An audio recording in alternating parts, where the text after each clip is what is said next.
Way back in 1987, Sierra Online created one of gaming's most misunderstood yet very recognisable characters, Leisure Suit Larry. Now you gotta pity poor Larry, and not just because the Americans still haven't learned to stop pronouncing his name as Leisure. Honestly, they'll be calling the Sega Mega Drive the Genesis next. No, it's because his games were always really misunderstood, being comedy games about sex rather than, tedious, tawdry sex games. Now, love the games or hate them, and, more on that at some point. What's probably most surprising about them is that despite their success, there've never really been that many rip-offs. Oh, sure, there've been a few which have tried to latch on, including Rex Nebula and the Cosmic Gender Bender, and the freeware offering Quest, a game that exists and is real. Only one character has ever really gone for the uncoveted Larry bucks though, Accolade's deservedly forgotten Les Manley. The box quipped, "Want more? Get Les!" And wow, was that a bit of accidental honesty in advertising. Now to give Accolade due credit, they also made some games that weren't shit. As far as Les specifically goes, he's not quite a carbon copy of Larry, despite the two clearly shopping at the same Kmart, but they're close. Larry is a man on a quest for love, while Les, he's a bit too boring for even that. Instead, the sex and silliness tend to come from the designer himself butting in with innuendos and forced sexy bits, a bit like watching a PG film with a friend who keeps elbowing you and going, hey, until you start longing for a masked murderer to kill one of you. Honestly, either will do. Before we get to any of that though, we should probably say hello to the man himself, as introduced to the world back in 1990 and forgotten by about 1991.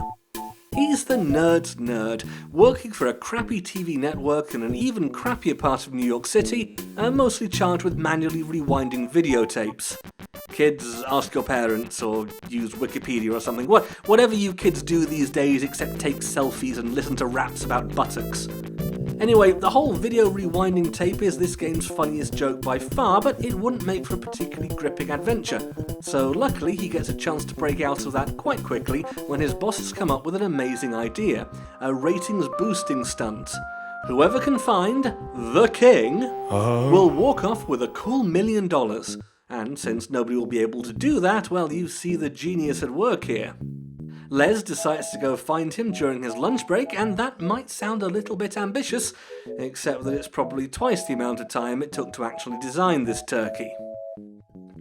What makes Les Manley so annoying is, well, let's look at the back of the box. See, requirements, IBM PC, 8086 processor, but do you see psychic powers listed there? I don't. But believe them, you will need them more than you need a mouse, and not just because it's actually easy to control this game with just the keyboard. Take this, the very first puzzle. You need to get these keys from your boss's desk to open, actually you don't know what they're for. You can probably guess it's this door because it's the only door, but you can't know that for sure, and you don't even have any reason to go inside. Now, just trying to take the keys straight up, well, that's not going to work because, obviously, this is an early 90s adventure game. Death was just part of the fun. So how do you solve this one? Well, obviously, you start by looking at Les's calendar, which tells you that it's the end of his probation period. Okay, that's a clue, I guess. So we ask the boss about our job. No. The date? No. Today? Nope, none of that works. Instead, we have to specifically ask him for a raise so that he will then call in Stella, who can then act as our jiggly distraction, and we can swipe the keys while he's not looking. Wow, does this set the tone in every possible way. And before anybody says it, yes, I own this game in the 90s. This puzzle was indeed covered in the manual, so in some ways it's fair like that. But here's the thing, the others in the game weren't. And they make this one look positively sane. Look, to skip forward a fair bit, it's not until almost the last screen of the game, really, almost the last screen, that you actually find out what you were meant to be doing throughout the whole rest of it. Now, to save time, I'm going to spoil it a little bit now. You have to make an the King, costume so that you can enter a talent show down in Nashville. Why? How do you get to Nashville? Don't worry, all will not be explained in due course. Because this whole game is just a headache. It's like it was designed by aliens looking at the world through a Vaseline-covered lens, recognizable just, but distorted and wrong. Like this puzzle, which is actually the reason why you need the boss's keys. Again, you have no idea why you need to be here, no idea that there's anything important behind this one door in New York, save for the fact that if they bothered to draw it, then, well, it's probably important. But in this game, even that doesn't really work, because, this location? Irrelevant. This bus? Irrelevant. So how do you know you need to get through here? Because when you finally make it through, you're told that you did. In the words of the internet... But okay, let's play. Go up to the door, knock on the... Okay, that's quite cute. Knock on the door and we're told, if you are who I hope you are, prove it or get lost. That's our only clue. Now, can we maybe get a hint? Talk to the woman? Nope, that's not going to do anything. Well, Alright, let's be fair, let's look around everywhere we've got. Maybe there is something elsewhere, like, I'm going to skip straight to the answer here, the radio in Les's office. Now, normally when you type the word listen, you're just told you hear what Les hears. Okay, fine. But this is, screw it, we'd be here all day. This one time it works. And listening to the radio, we're told that somewhere in New York is a woman called Bobby who claims to have seen the king. Now, somehow, you're meant to stir that up into your twisted brain jelly and figure, of course, I'll go steal my boss's keys so I can snag a reporter's ID from work and knock on a random door just in case it's her and she has something for me. Because only when you show her the reporter ID does she say that's who she was looking for and invite you in, whereupon you're given your next psychic assignment, figuring how to steal the scarf you won't know you actually need until the very end of the game. This is the entire game, people. And it gets so much worse. For now though, let's just assume that you've somehow figured all of this out, probably via sheer trial and error or black magic. How do you steal the scarf? Well, you can't just take it, and I think we all saw something like this coming for thinking it was going to be that easy, so... Okay, we'll sit down and we'll talk to Bobby, and, we'll get nowhere. Maybe we could get a drink? Ask for a drink and... Oh, this parser! Okay, can we get a Coke? That's weirdly specific to accept, but fine, cool. Progress is being made. Now will she show us the scarf? Excellent! And now just a little dash of classic adventure game sociopathy, and we have a smelly old scarf. Achievement goddamn unlocked. Things start to get really weird though when you go the other way, towards a circus that just happens to have come to town. Wait, hold a minute, freeze that. Now if you look really carefully you can see something weird on that wall, that written right in the middle of it are the words, designed by Steve Cartwright. Now no offence Steve, but the only thing I want to see you signing your name to is a Satan-approved contract to never design another adventure game. Now, I know that might sound mean, but here's the thing. I know what's coming in the rest of this game, and trust me, I'm being nice. I could have said a suicide note. Look, let me show you the circus. That'll give you a better idea. It is, after all, probably the alien's most bizarre bit of design work. Right from the start, you know that something is wrong, because, well, you know how normally, if you want to go into a place like this, you go and buy a ticket from the gate? Not here. This circus works on the honour system. You can go in for free, but you're kindly asked not to look at anything until you've paid. This doesn't seem like the greatest business model, really. I'd say it's the absolute worst, but it turns out that letting guests walk up and play with the lions takes the crown for that. But again, I'm getting ahead of myself. I do apologise. Now, since adventure game characters never seem to remember their bloody wallet before leaving home, the only way we can get a ticket is to work for it, specifically shoveling elephant dung for the circus owner. Adventures! Oh, and by the way, an adventure game that draws attention to its hint book? Never a good sign. So here we go shoveling crap. I remember getting very confused with this scene back in the day because, silly me, I kind of expected it to tell me when I was done, and it doesn't. In fact, you don't have to do this at all. You can just pick up the shovel and put it right down, and that counts as having done a good day's work. Of course, however you do things, don't expect your ticket to let you see anything particularly interesting. Mini-games, awesome animated rides, fun characters. No, Les has far more exciting attractions, including a visit to this gypsy fortune teller, who doesn't exactly do a great job of selling the rest of the story. Thanks for that. And a depressed strongman. Huh? Wait a minute. A depressed strongman, a useless gypsy, a feeble main character. Throw an angry clown and this will be Darkseid 2. Anyway, with the help of a few boring puzzles, Les manages to kill a man so he can steal his cape, our hero, and recruit a little helper. In fact, they don't get much littler.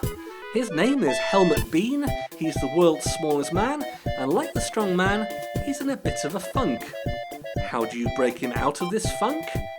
Okay, now, in most games, this would be the stupidest thing to show you, but in Les, it's only maybe, third or so on the list?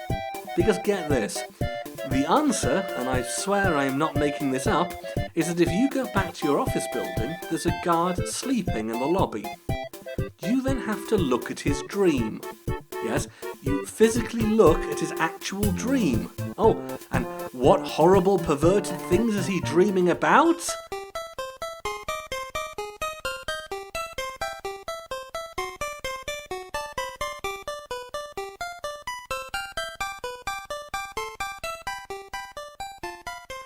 What a complete waste of programming and animation that was. And hey, did you spot Larry in the middle of that? That's why they called them Classy Accolade. Having done this random metaphysical thing, you then double down by taking the dream. Literally, you shove it in your pocket, and you later give it to Helmut. This is a puzzle that someone who should probably have tried to remain nameless thought was a good idea, and my head is hurting. Let's get out of here by the only method that now somehow seems sane, standing on a test your strength machine and being fired across to Las Vegas.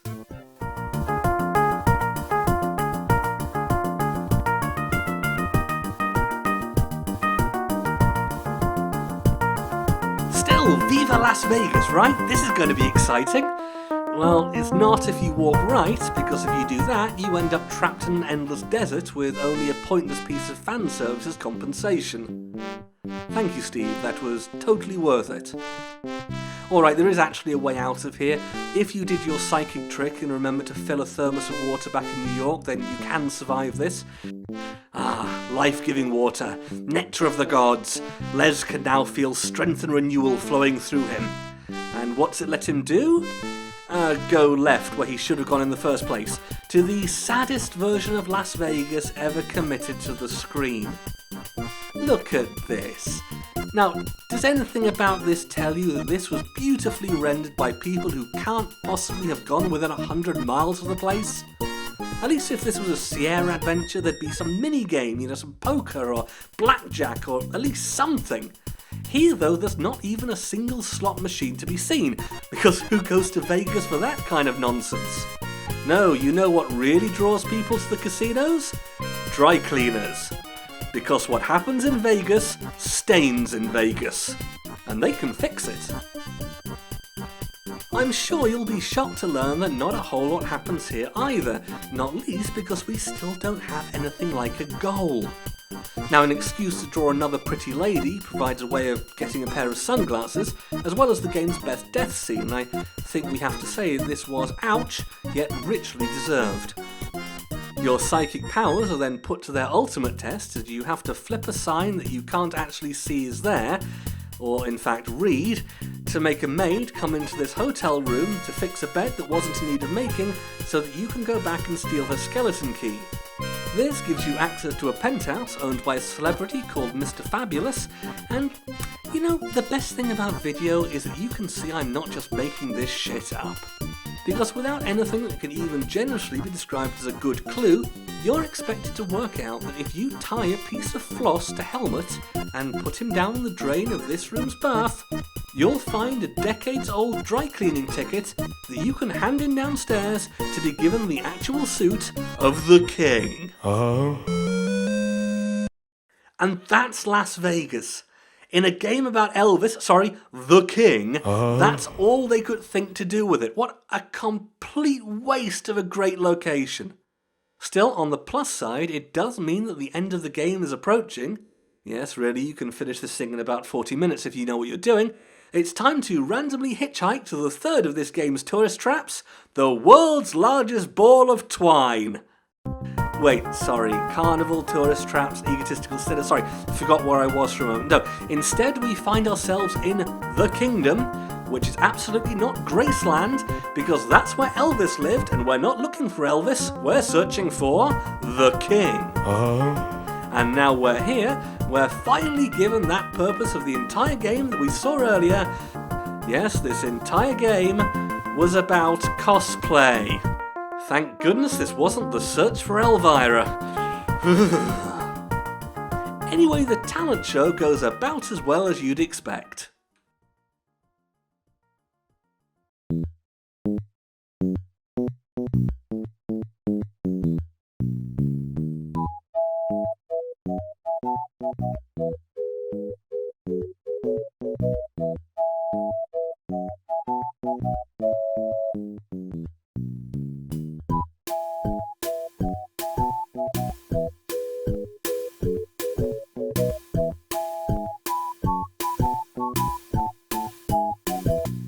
Oh, come on, it's not over yet.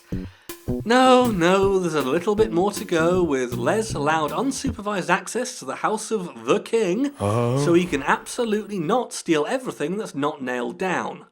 A guitar, fine. A microphone, fine. And here's a weird bit. It's not that the king has a pole to slide down into his kitchen, but this weird response when you go down it. What does that mean? Well, if you look at the back of the box, you'll see what's kinda, but not quite, this room. I mean, was this like a bonus level of copy protection? Like you see Les dressed up as the king, and that's meant to be your clue for the rest of the game? And here, not just giving you the command to type, but the visual proof of where you're meant to be doing it? Did it think that you wouldn't be able to figure out how to slide down a pole on your own? I mean, was the stupidity up to this point really just a great big feint? A Kojima level of medium warping brilliance always secretly at work under the surface? Balls no! This game is stupid and terrible, and it's about to hit its lowest point. First though, Triumph.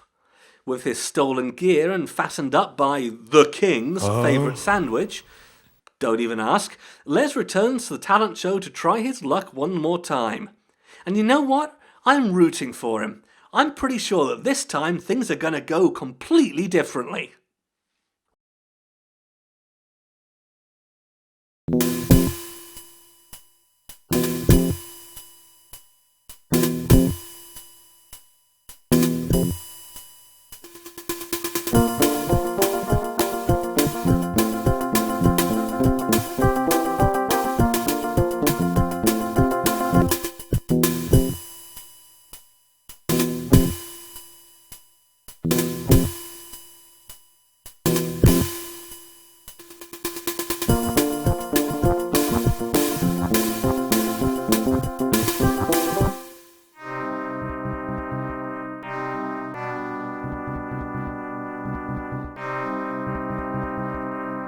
Wait, what? What just happened? We died? But we did everything. We won. What happened? Here's what happened. To actually win the game, you need one more item. Remember the gypsy?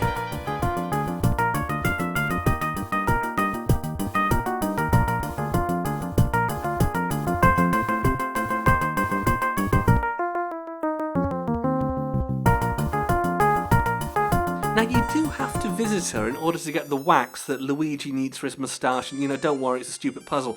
But it turns out there's another secret hidden in her trailer.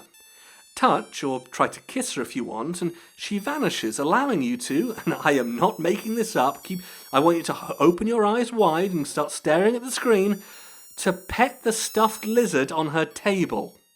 And what comes out of it? A resurrection card? How many gallons of piss are they taking here? No, in case you're wondering, this does nothing during the rest of the game. Pick that fight with Vito here? Nothing. We go back and be caught taking the boss's key? Nothing. It only kicks in right here at the very end of the game for this ending.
Oh, now why stop there, Steve? Why not complain that we forgot to go and invent a magic ghost Polaroid camera? Or maybe we should have gone into one of the Space Quest games to earn $5 at Monolith Burger so that the king would deign to have his photo taken. Or maybe you could have provided the steps for a home lobotomy kit to help better get into your designer mindset. But hey, at least we're finally done. Les gets both undeserved success and the girl, who luckily for him doesn't seem to mind being gotten, becoming rich and famous over a Polaroid that I'm pretty sure wouldn't stand up in a court of law. But it doesn't matter, because we're done. We're finally done, and thanks to that wonderful contract, we never have to see Les Manley ever again. Damn it, Satan, you're supposed to have the good lawyers!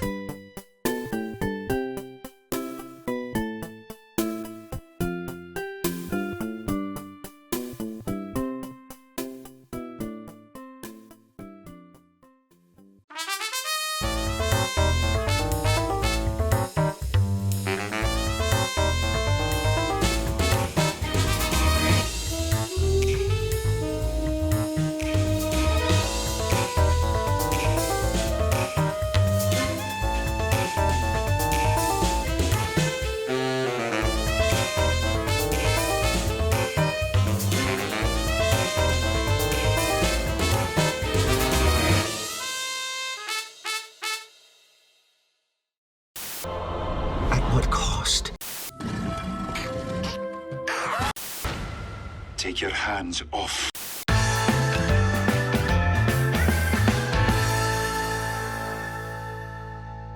You see, what you have to remember is that for the time, CGA was amazing.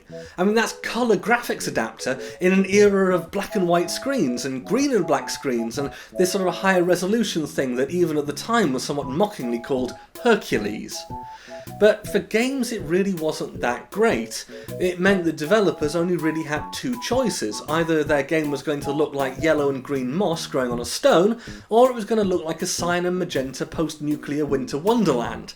And neither was exactly amazing, especially since EGA and VGA soon came along and started making games look good. But for many of us, it was all we had for quite a long time. And I think for me, the moment I realised that I was on the bad side of the technology curve came with this adventure game called Les Manley in Search for the King. Now, you've probably never heard of it, and certainly wouldn't want to watch a 20-minute video about it. I mean, that would be crazy. But you see, when I bought it based on the really attractive pictures in the magazines, which of course were using the VGA, or to be more accurate, MCGA version of the game. But at home, I didn't have that. I had the CGA version, so to me, Les Manley looked like this. And as you can see, or maybe, it's really hard to see even basically what's going on. Items get lost, all of the characters look like they have this sort of hideous nuclear sunburn, and basically the entire thing is just a mulch of pixels. But I finished it, and you're probably wondering how that was possible. Well, it's actually pretty straightforward. After a while, your eyes stop bleeding.